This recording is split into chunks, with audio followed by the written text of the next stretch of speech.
der ikke noget, der fungerer. Det her vejr er seriøst umuligt at samarbejde med. Gør det blev bleg. Kan den sol ikke godt bestemme sig for, hvad den vil? Jeg ved sgu ikke lige, hvad vi gør, venner. Måske jeg ikke skulle behandle tingene sådan, eftersom at jeg ikke helt ved, hvad det er. Seriøst!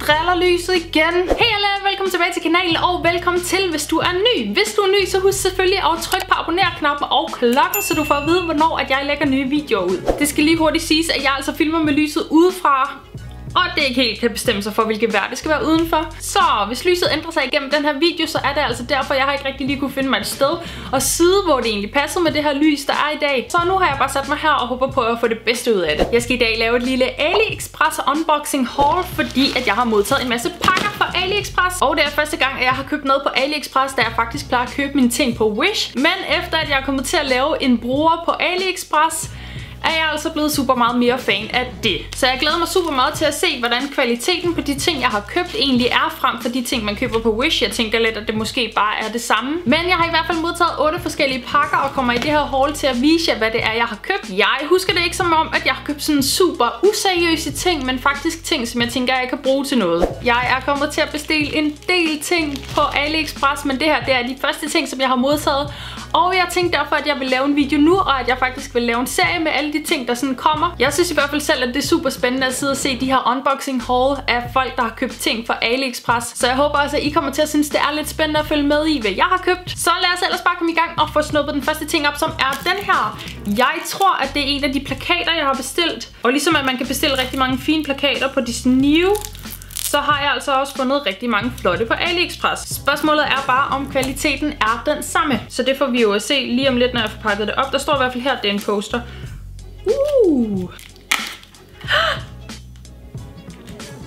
Au!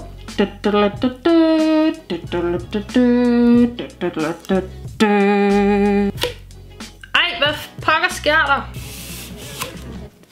Okay, det er lige umiddelbart sådan noget mærkeligt materiale. Det er sådan noget... Jeg ved ikke engang, hvad man kan sammenligne det med. Ej, hvor er det nice! Men det er ikke engang, fordi kvaliteten er sådan super dårlig. Altså, det er jo selvfølgelig ikke sådan... Altså, billede ligesom... nu ved jeg, det er sådan ligesom et lærred. Sådan dem, man maler på. Den måde er det på. Men det er faktisk overraskende god kvalitet.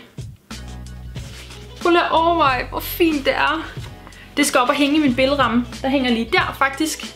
Og så har jeg faktisk også bestilt nogle andre billeder. Jeg tror lidt, at det her er det ene af dem, og så er der også et andet på vej. Men det er i hvert fald, fordi jeg føler, at jeg sådan lidt trænger til at få byttet ud i nogle af mine billeder. Og så synes jeg bare, at det her det var mega fint. Okay, det lugter ikke lige frem. Allerbedst. Jeg kommer til at skrive prisen på de her ting, som jeg har købt et eller andet sted på skærmen, hvis jeg kan huske dem, eller lige kan finde dem et eller andet sted. Og hvis jeg så kan finde dem på AliExpress, kommer jeg også til at linke til det nede i beskrivelsen, så I selv kan finde ting der, hvis I synes, at det er super fint. Jeg er i hvert fald mega excited over det her. Jeg synes, det er så fedt. Jeg synes, det er så flot. Thank you. Next.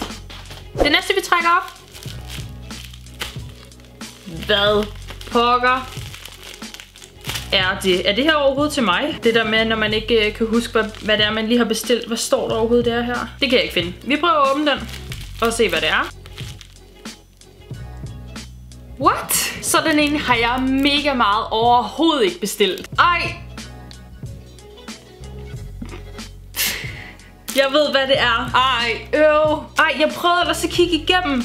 Det er fordi, okay, jeg siger det allerede nu. Emil, han har bestilt flere forskellige ting på Wish, som jeg selvfølgelig ikke måtte vide, hvad var. Og så skulle jeg sådan unbox tingene. Men normalt, så står der altså på de her pakker foran, hvor der også står ens adresse og sådan noget, der står Wish på. Og jeg var faktisk super bange for, at jeg ville komme til at åbne nogle af de her Wish-pakker, som Emil har bestilt i det her haul. Men jeg kiggede seriøst... Nu ved jeg ikke lige, om jeg kan skjule...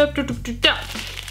Jeg kiggede seriøst alle steder på den her pakke, og der stod ikke Wish nogen steder. Men nu har jeg lige opdaget, at der står skjult inde bag emballagen på det her papir. Her. Inde bagved er der et klistermærke, hvor der står Wish på. I'm so sorry, Emil. Det her skal altså være til en anden video. Ups. Nu ved jeg, hvad det er. Nå, men så kan vi da lige så godt prøve den.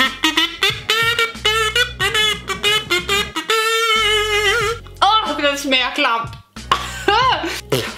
Nå, så det havde altså overhovedet ikke noget med AliExpress at gøre. Vi skynder os at trække den næste op, som er denne her gule bandit, som jeg heller ikke ved, hvad er.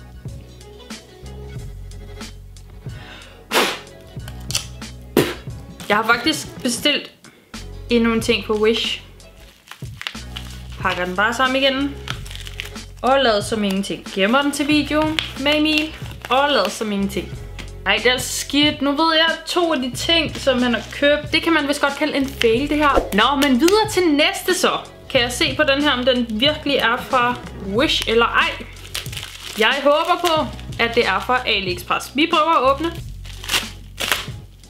Oh my god! Nej, hvor har jeg glædet mig til det her. Ej, jeg bliver nødt.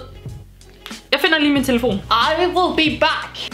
Ej, fuck, det stinker. Men det er i hvert fald et Friends cover. Sådan et cover med alle mulige billeder af Friends. Altså scenerne i Friends. Ej, men altså, der er ikke et øjetørn. Hvor er det smukt. Det sidder faktisk vildt godt. Det stinker helt vildt, men det holder det vel op med at gøre efter noget tid. Ej, det bliver jeg nødt til at have på.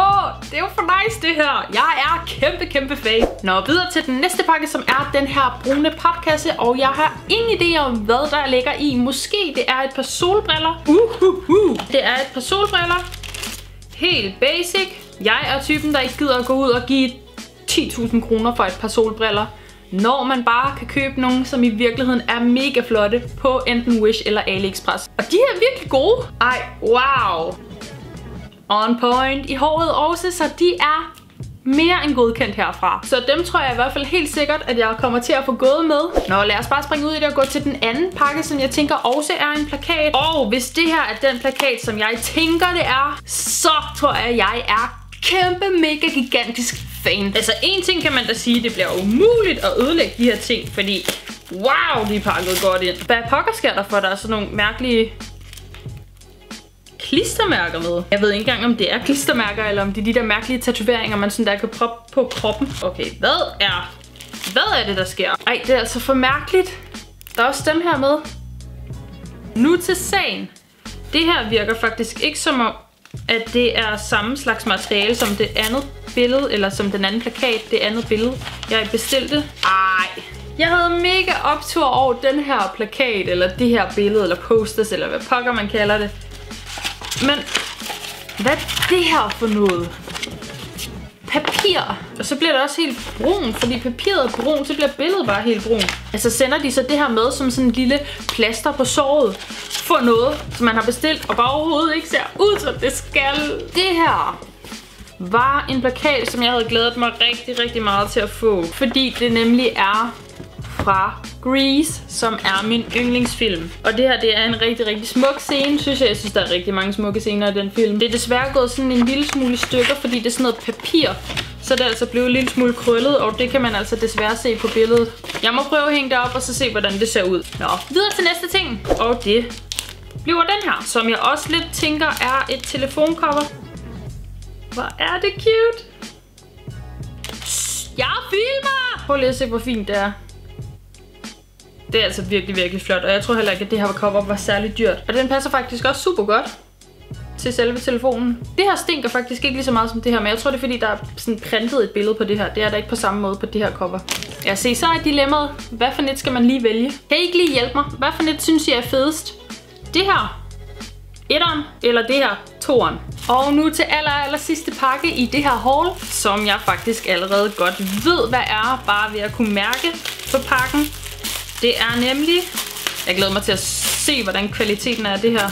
Okay, den er mindre, end jeg havde regnet med. Lad mig lige pakke den op, så kan jeg forklare bagefter. Ej, den lugter også helt vildt grimt. Nå, men det er sådan en bog, og nu kan jeg ikke lige helt huske, hvad ordet eller udtrykket er for den her slags kalender. Men det er der, hvor man selv sådan kan skrive og tegne der også nogle prikker på papiret. Jeg kan eventuelt lige proppe nogle inspirationsbilleder ind her, så I kan se, hvad det egentlig er, jeg mener, at den her kalender kan. Men jeg havde faktisk troet, den var en del større. Jeg ved ikke lige helt, hvis den er så lille, om man egentlig kan bruge den.